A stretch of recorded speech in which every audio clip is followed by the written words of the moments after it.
Tadi kita sudah belajar dari Timotius, kita harus terus bertumbuh menjadi lebih seperti Yesus. Apakah saudara sudah menjadi pemimpin kelompok sel, saudara sudah menjadi pemimpin sektor, pemilik rumah, tua-tua sidang, apa saja, kita harus tetap rajin belajar firman Tuhan. Mari angkat tangan kita, katakan, saya patuh kepada otoritas. Saya tinggalkan kemalasan. Saya mau rajin. Tolong saya, Roh Kudus. Katakan amin. Berikan tepuk tangan bagi Tuhan Yesus. Haleluya. Yang ketiga, apa yang dapat kita teladani dari Daud? Daud mengucapkan imannya, mengucapkan firman-Nya, mengucapkan perkataan yang benar. Kalau tadi kita baca dalam 1 Samuel 17 ayat 8, dituliskan Goliat berseru. Jadi setan akan berseru dalam pikiran kita, raksasa di dalam hidup ini akan berseru, musuh kita berseru. Setan bicara dalam pikiran. Bapak Putri selalu mengajarkan arena peperangan sebenarnya yang ada dalam pikiran kita. Goliat berseru kepada bangsa Israel, lalu semua mereka lari ketakutan. Kenapa? Terintimidasi. Tapi Daud mendengar Goliat berseru, dia tidak menerima seruan itu. Kita pun kalau setan bicara, kita tidak biarkan dia menanamkan semua tipu daya dalam pikiran kita. Kita balas bicara dengan firman Tuhan. Katakan amin. Apa tadi kata Daud? Goliat berseru, dia balas. Kau mendatangi aku dengan pedang, dengan tombak, dengan lembing. Aku mendatangi kau di dalam nama Tuhan semesta alam.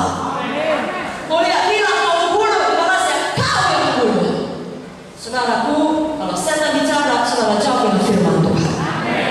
Karena hidup dan mati dikuasai lidah, siapa suka menggunakannya akan memakan buahnya. Mengapa gerangan kita bicara kematian? Mari bicara kemenangan. Mari bicara kehidupan. Tadi Timotius juga sudah mengajarkan, kalau mau perkataan kita baik, hati kita lebih dahulu baik. Lukas 6 ayat 45 berkata, orang yang baik mengeluarkan barang yang baik dari perbendaharaan hatinya yang baik. Sebaliknya, orang yang jahat mengeluarkan barang yang jahat dari perbendaharaan yang jahat, karena diucapkan mulut keluar dari hati. Mari kita isi hati kita dengan firman Tuhan. Sekali lagi, mari kita isi hati kita dengan firman Tuhan. Lalu kita ucapkan firman Tuhan. Izinkan saya memberikan beberapa ayat untuk meneguhkan kita, khususnya pada waktu saudara menghadapi tantangan di dalam pelayanan.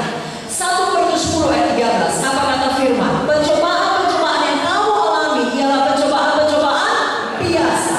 Semua berkata biasa. Yang tidak melebihi kekuatan manusia, sebab Allah setia.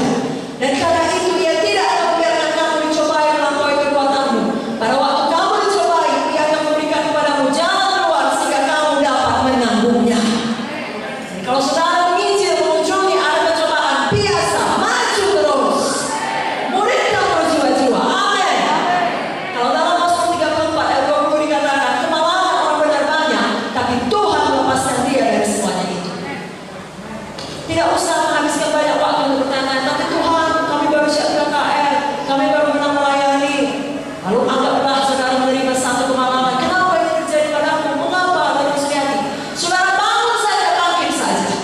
Saudara tidak perlu tahu semua perkara. Satu perkara yang perlu saudara ingat, Tuhan Yesus baik, Tuhan Yesus setia, Tuhan Yesus tidak tinggalkan saudara. Kalau terjadi kemalangan, dan saudara tahu pasti itu mengenai dosa saudara, saudara tidak bisa mengerti seluruh alasannya kenapa. Yang penting Tuhan melepaskan saudara daripada itu. Haleluya. Roma 8 ayat 28 berkata, Allah turut bekerja di dalam segala sesuatu untuk mendatangkan kebaikan bagi mereka yang mengasihi Dia. Berapa banyak mengasihi Tuhan di sini?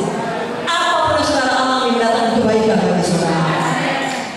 Kalau dalam Filipi 4 ayat 13 dikatakan, segala perkara dapat ditanggung dalam Dia yang memberi kekuatan kepadamu. Satu ayat lagi, 1 Yohanes 5 ayat 4, semua lahir dari Allah mengalahkan dunia. Inilah kemenangan yang mengalahkan dunia. Apa saudaraku?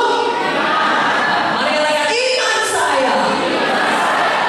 Malam hari ini percayakah saudara, saudara bisa menang menghadapi tantangan apapun? Berikan tepuk tangan bagi Tuhan Yesus. Sedikit lagi, hal keempat yang bisa kita teladani dari Daud supaya kita bisa menang, kita bisa menyelesaikan panggilan kita. Kita harus fokus kepada upah. Jadi kita bukan fokus kepada apa kata orang, ya, gangguan dari luar. Kita jangan terdistraksi kepada semua hal-hal yang terjadi di sekitar kita. Perhatikan di dalam 1 Samuel 17 ayat 25, apa kata orang Israel kepada Daud? Sudah